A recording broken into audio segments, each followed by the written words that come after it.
Right, Republicans appear to be gaining an edge in the nationwide redistricting fight that's escalated in recent weeks. Through the approval of new congressional maps, the GOP has increased its chances of gaining House seats in 6 states over the past year.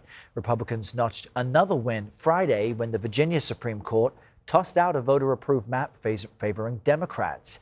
But other new Democratic-leaning maps are still in effect in Utah and California.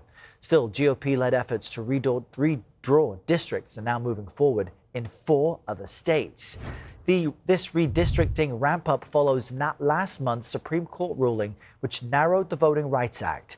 The High Court upheld a lower court's decision determining Louisiana's map relied too heavily on race. On 60 Minutes, Louisiana Republican Governor Jeff Landry and Democratic Congressman Cleo Fields shared opposite takes on this ruling. You cannot say that we are all created equal and that states must treat everyone equal under the law and then allow a law to sort people based upon race. That's one of the things people get confused with. When there's a voting rights seat created, it guarantees a black an election. No, it doesn't guarantee a black anything. It just gives a black an opportunity to win an election. Hey, to discuss this are Chuck Rocha and Alex Vogel. Chuck is a CBS News political contributor who formerly served as a senior advisor to Senator Bernie Sanders' 2016 and 2020 presidential campaigns.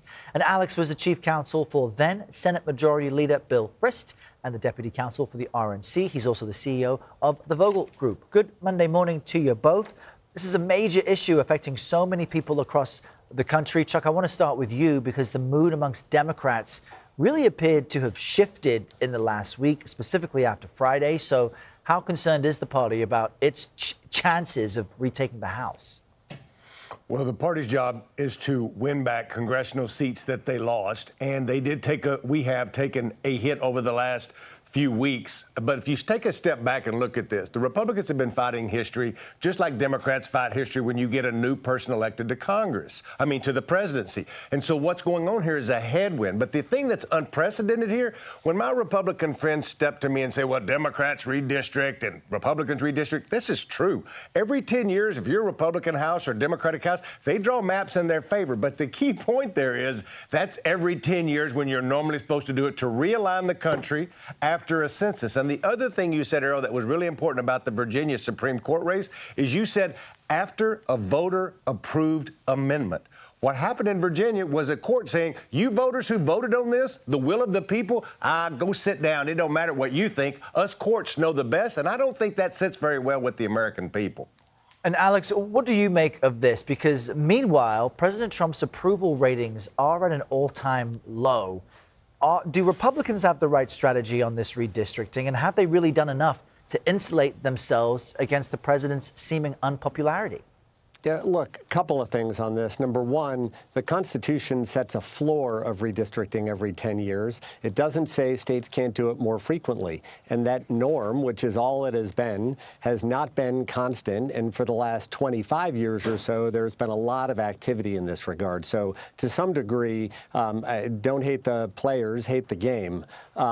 This kicked off with people in New York talking about getting seats to try and fight back their structural majority. Yes, Republicans face some normal headwinds in the first midterm after a presidential election. They've obviously softened some of that with what's gone on redistricting. I think the real damage, though, is what Democrats did to themselves in Virginia, not only spending $100 million, but angering their own vote base and hobbling their own governor, and then not delivering any seats because they went after something that was truly unfair, to the point where even a Democrat-led Virginia Supreme Court threw it out. So I think right now it's advantage Republicans in this conversation.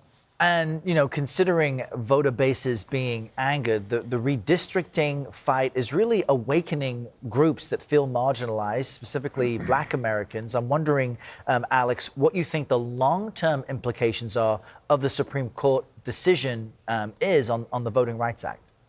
We'll have to see how that ruling plays out. Again, it wasn't tossing the Voting Rights Act. It was narrowing the scope to account for where we are as a country now. I think the more important decision from the Supreme Court was back in 2019 when they said that partisan redistricting was a political question, one that should be solved by the voters and not courts. And that really did help open the door for more of these partisan redistricting conversations. And Chuck, what do you make of that? What's the long-term outcome of that decision?